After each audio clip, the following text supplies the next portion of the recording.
Hello, friends, and maybe strangers, but soon to be friends. Welcome to our first vlog as a company. This is AG Collaborative, and in this chat, myself, Kari Bergman, and one of our founders, Abbey Johnston, are really going to dig into this thing called confidence. Abbey really takes us on a journey of her own transformation from self consciousness to confidence and inspires ways that we can access that for ourselves within the workplace and how we can set the stage as leaders to build the confidence in those around us. We really jump in here, so if you need to grab a drink, warm up your coffee, or if you're taking us on a walk, go ahead and lace up those shoes. And here we go.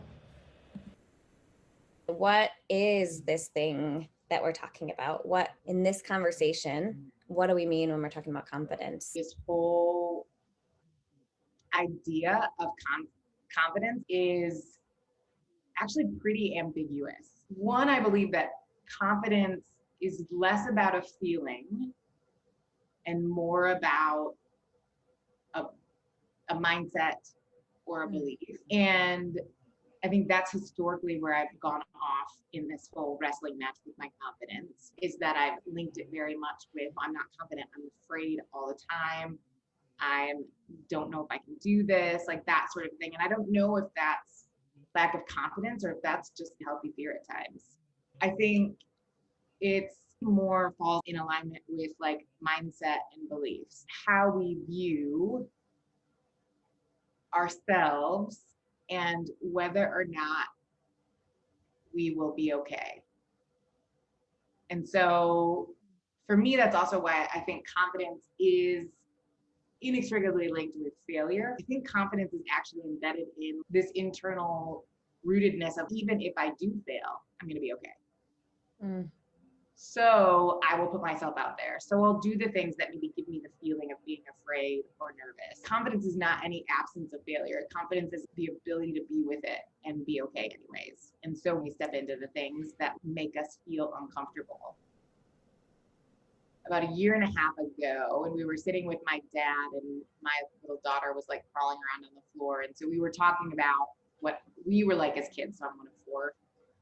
And we were talking about, okay, if you had to give one word to describe siblings as kids, what words would you give them? And so we went through, like my brother, who spent a lot of time in the ER, was like reckless. When we were talking about me, the word for me was self-conscious. And I remember feeling that like it was a punch in the gut, not because I was offended, but because it brought me back to that feeling of being a little kid and just so painfully self-conscious, right? So painfully fearful and aware of myself and like the potential of getting it wrong. Yeah. So part of my interest in confidence is I don't want to feel that way anymore. And my assumption was like that confidence gets rid of that debilitating fear and self-consciousness. And confidence has always been something that I have really like struggled with, has been like this narrative in my head being I'm not confident, like you know, see those other people, they're confident.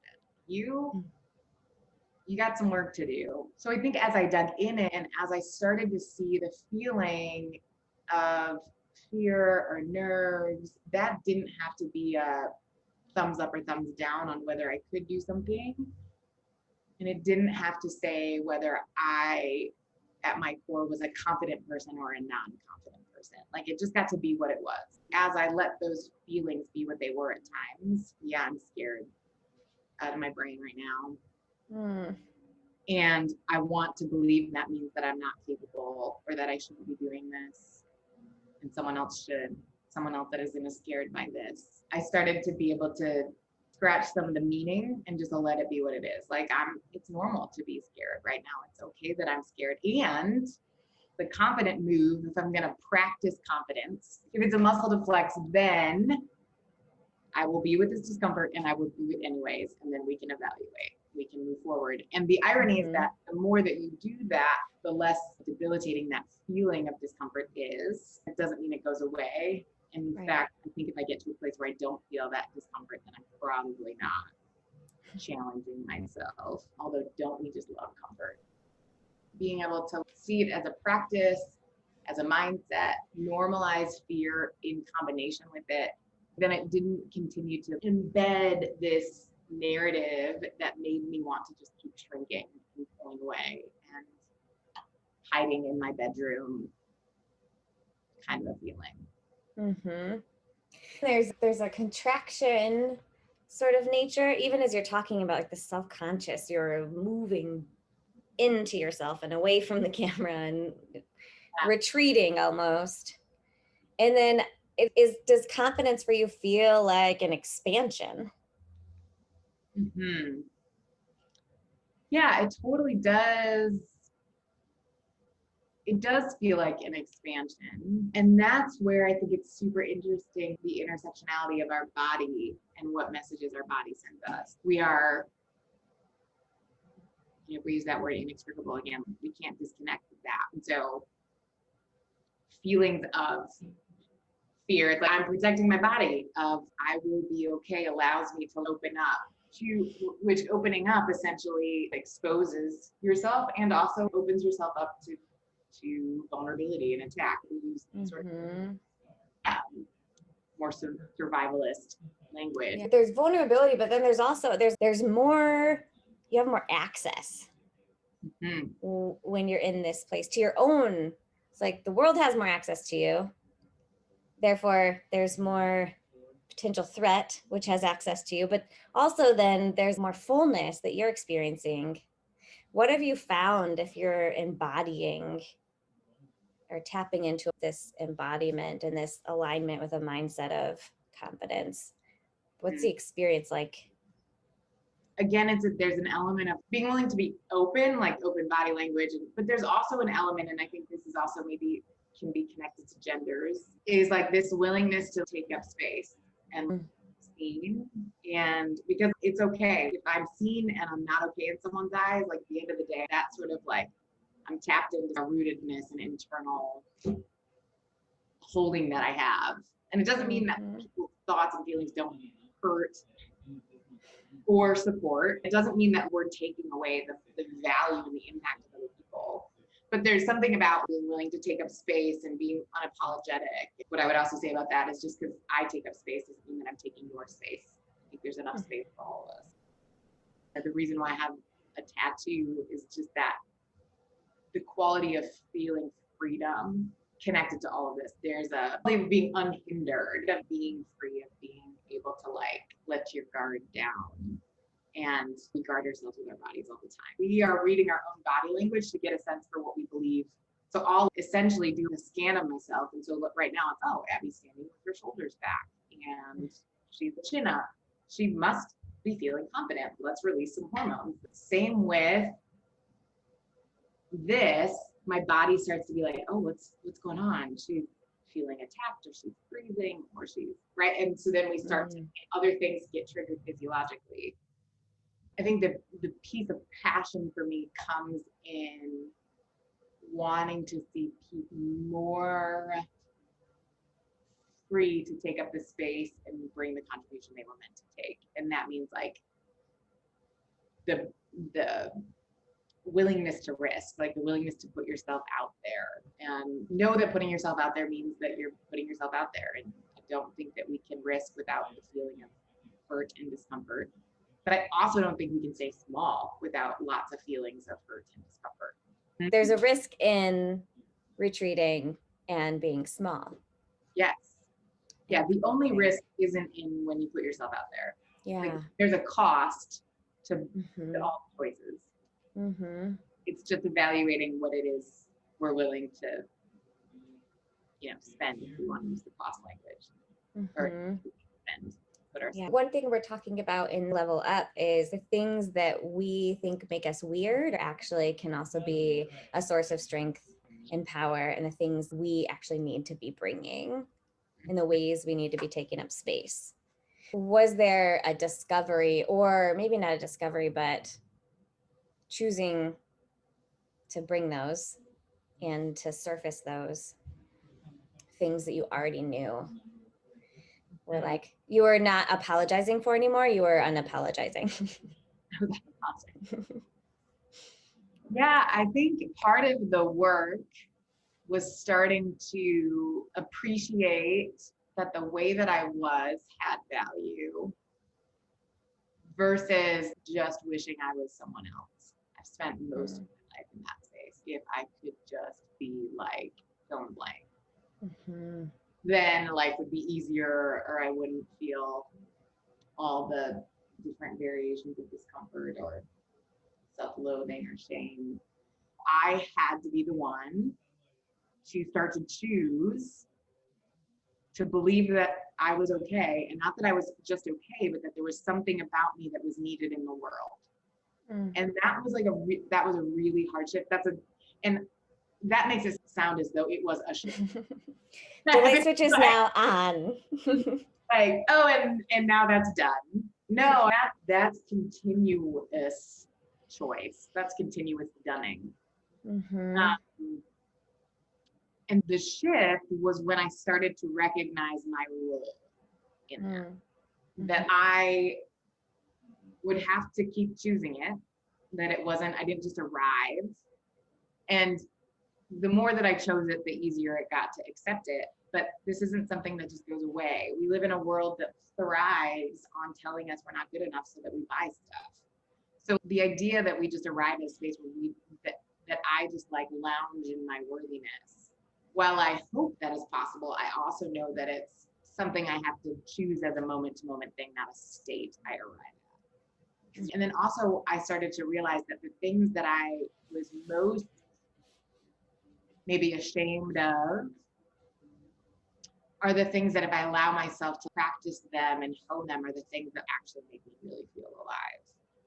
Part of what I hated about my childhood was my self-consciousness, right? That I felt a lot and I just felt so much. And so I would just go into myself and I just noticed too much about myself and about others. It was almost like sensation overload. And I didn't know how to cope. And I think now as an adult, what I realized is I was just a little feeling being that's helping me be good at my work now. But that was me honing empathy. That was me learning that there was this like superpower that I had, and it was something that had to grow and be harnessed. And the thing that I had so much shame for, oh, I wish like I wasn't so sensitive, or I wish I didn't feel so much, or I wish I wasn't so self-conscious, actually is the thing that now I can look at and say, thank God I struggled with those things, because now I see things differently that I would never see if I hadn't struggled in that way.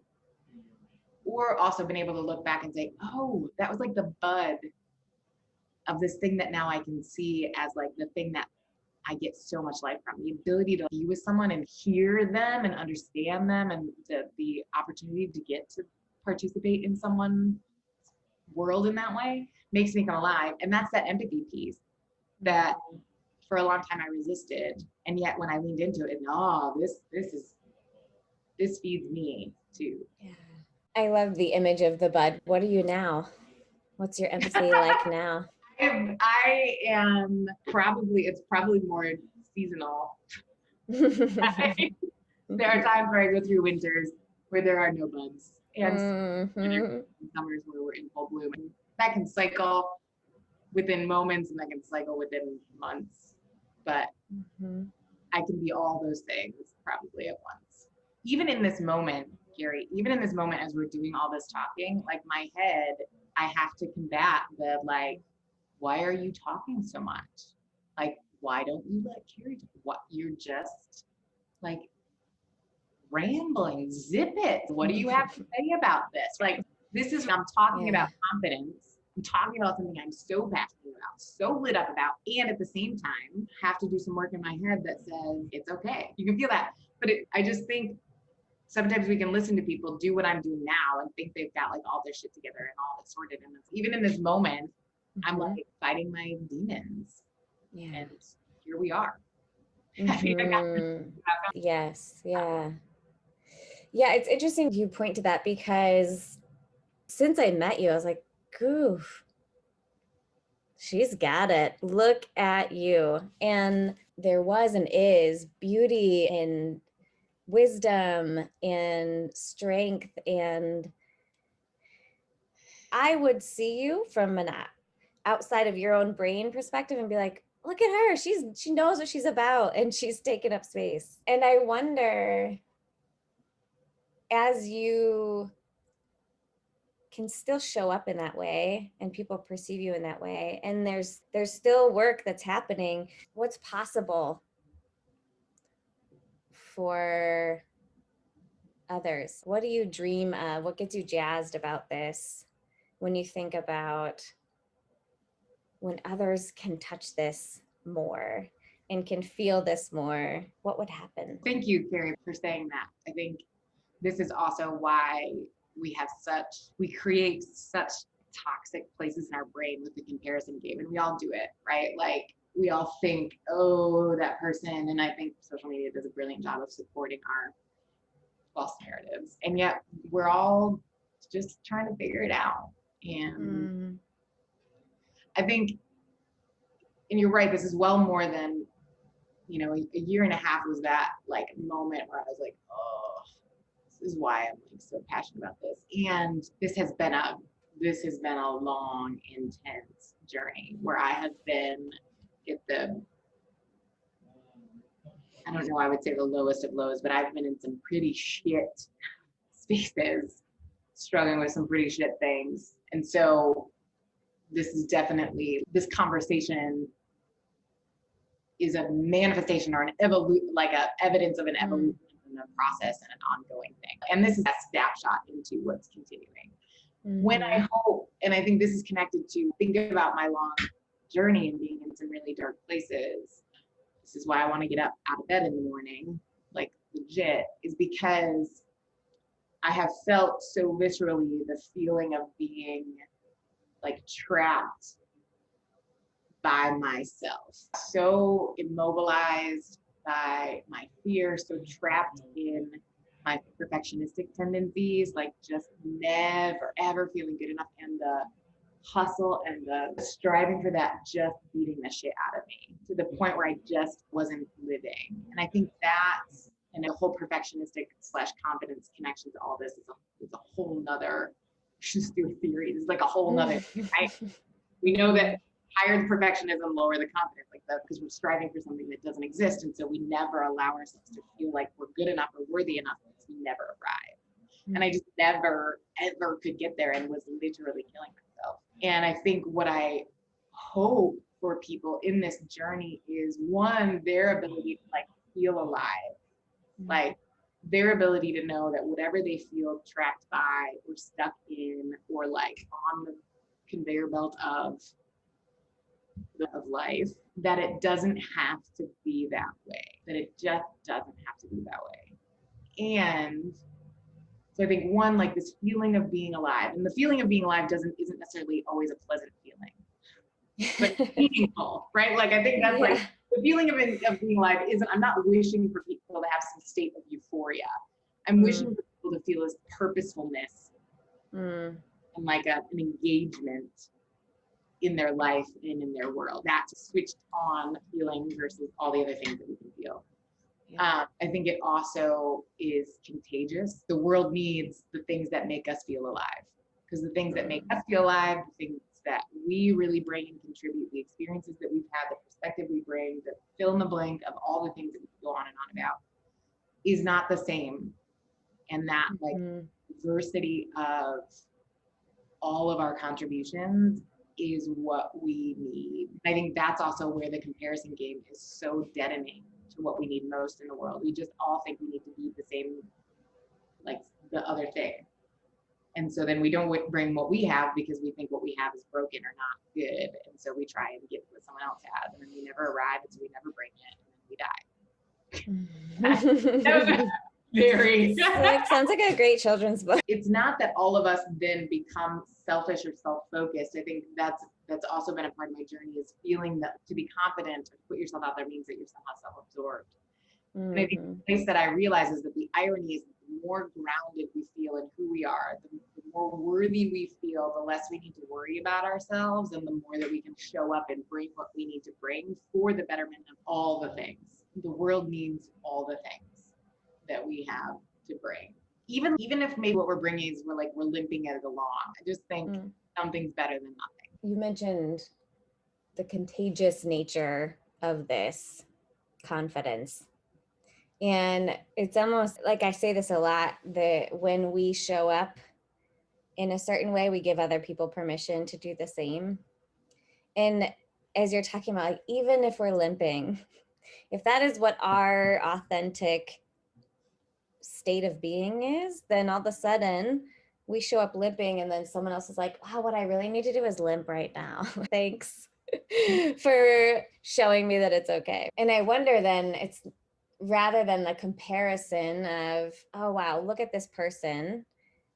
They are doing A, B, and C. And so therefore, for me to be worthy, I have to do their A, B, and C. Oh, no, look at this person being authentic. And then the authenticity is the thing that I'm compelled to step into, but it's going to be different because it's my authenticity. And I think that this belief that if we show up fully, like I said earlier, that somehow we take up other people's spaces. And one, I do think that there's space enough. But I also think that part of it is like being okay with part of what we see in the competitive nature or the comparison piece is that we allow other people's gifts or strengths or differences to be a threat to us versus something that we celebrate and encourage. And what would it look like if we didn't spend our time resenting each other, being threatened by each other, but really could drop the threat, drop the defensive ego and be able to be like, yeah, you're awesome at that. I'm not, but I freaking love that you are. And we can be different and together at the same time. I don't need you to be like me so that I can feel okay being me.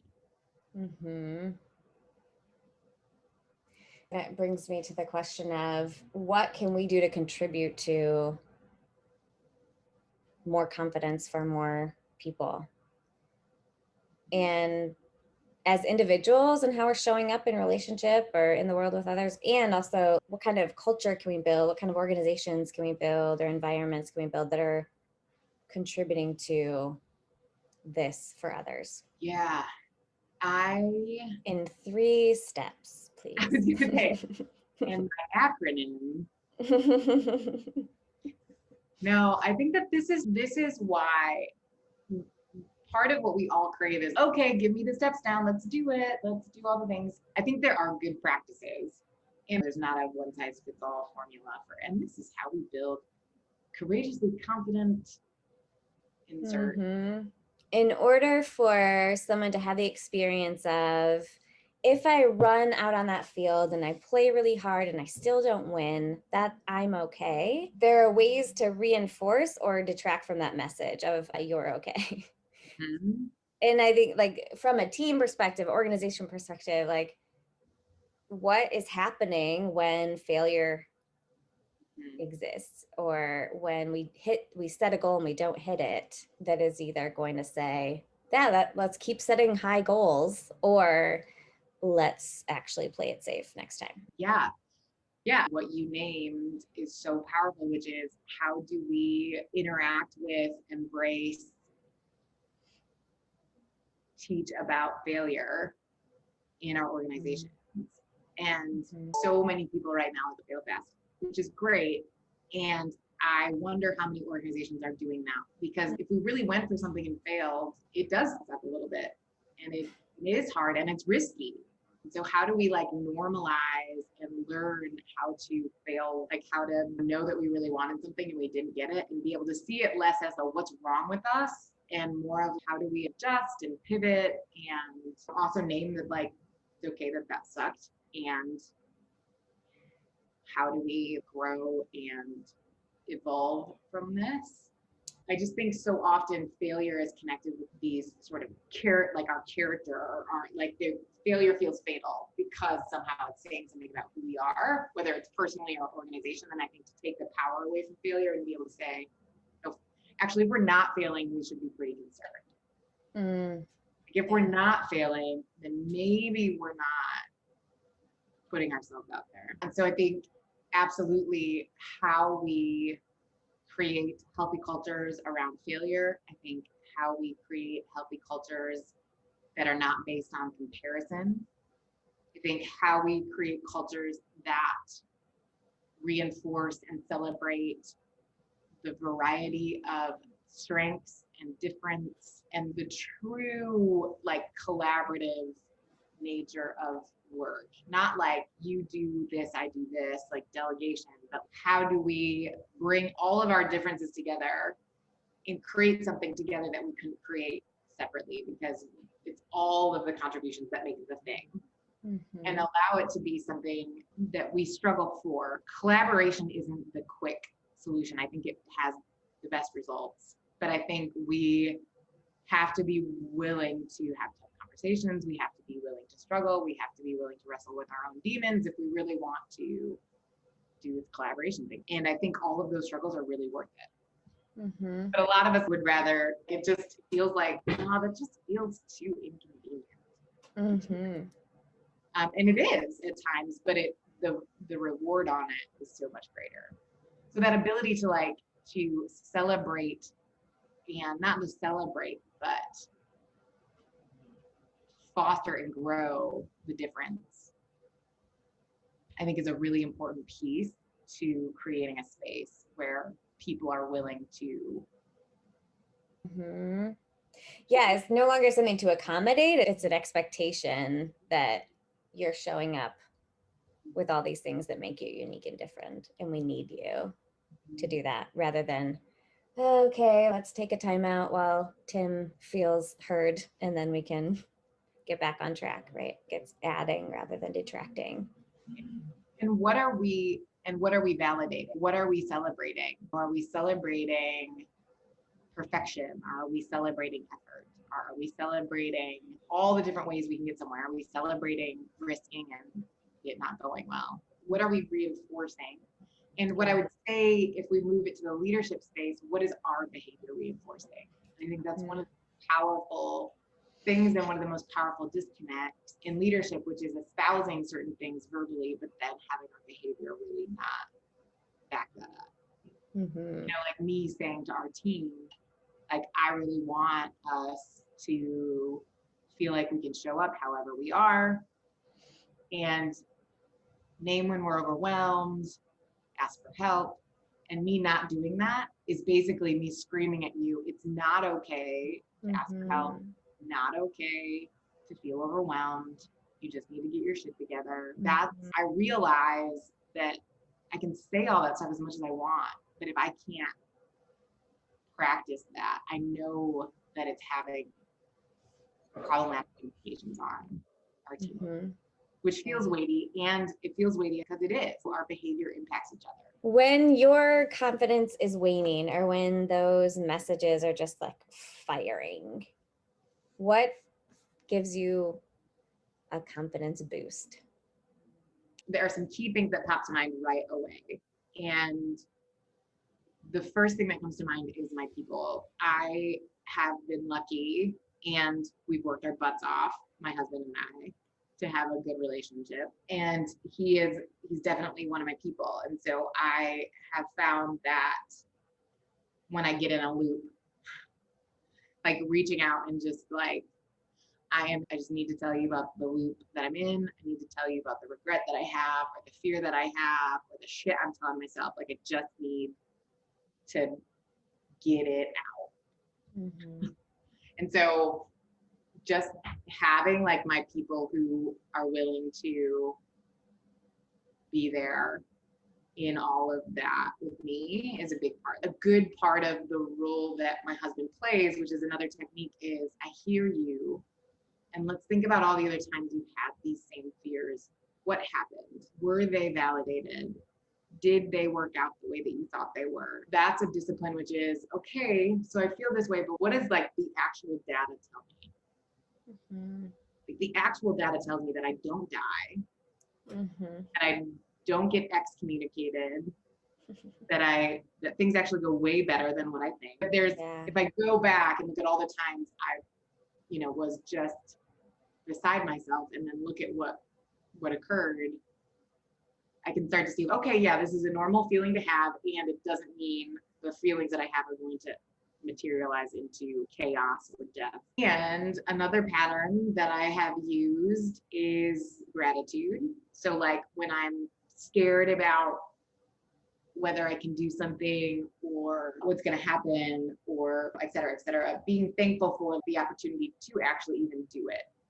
Or I think about this a lot with like public speaking. Like I'm so, even in this moment, like I'm scared or I'm nervous and wow, I get to do this. Like that sense of like gratitude, not in a way that dismisses the fears, but just it has a way of reorienting. Okay, this is why this matters to me. This is the thing that's more important than me being afraid. Like, and being able to connect with that and feel grateful for the opportunity to connect with that and have an outlet for that. Like, that tends to be a thing that helps me be like, okay, deep breath. At the end of this, I know why I'm doing this, and it's because this matters. And I might not get this right, but at least I know that I was like aiming in a direction. Yes. And then there's always this really loud music.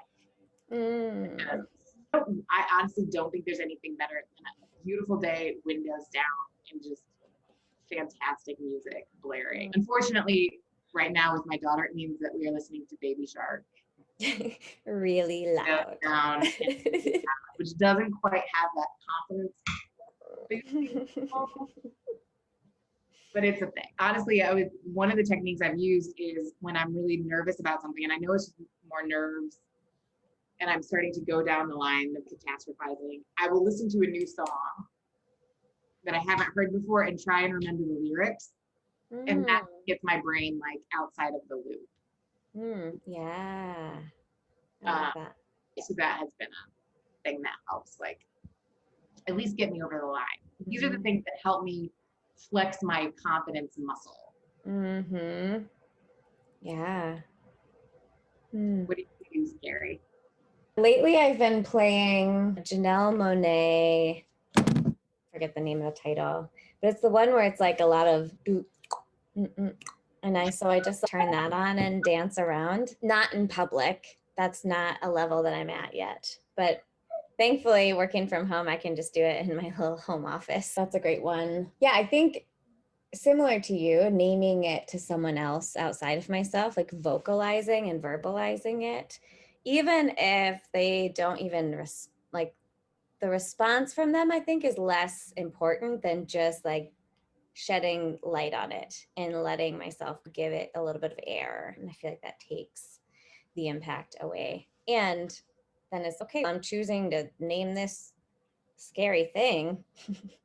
So that in itself brings me out from that retraction mode. But I love what you said about what is the thing that's bigger than the fear. So rooting into the purpose and the why. I don't think I do that enough, and it's so grounding. So easy to not, again, it often feels like life does us. And this is a practice that requires us to pump the brakes a little bit and be like, oh, wait a minute, why am I doing like, oh yeah, it's because actually this does really matter to me. Hey everyone. Thank you for joining Abbey, Johnston, and I as we dug into this messy, wild thing called confidence. I just am so grateful for her vulnerability and transparency as she took us into her own journey of confidence building and named the fact that she's not done. This is ongoing work for all of us. So we hope that you found something in here that'll help bring you into a deeper sense of confidence and even invite you into the courageous work of building confidence for those and with those around you, especially in the workplace. We would love to hear how this landed, what's coming up for you. Drop us a note, send us an email, find us on the socials. We are committed to making more of this available and capturing more conversations and more goodness from our team to share with you all. So if you want to know when that's happening and when those are available, sign up and subscribe to our newsletter so that you can be one of the first to know. All right, we love you all. We thank you for being in the world and in the work with us. Now go out and take up all that space that is meant for only you to take up. and celebrate all the space others are taking up along the way. I wonder what I actually said.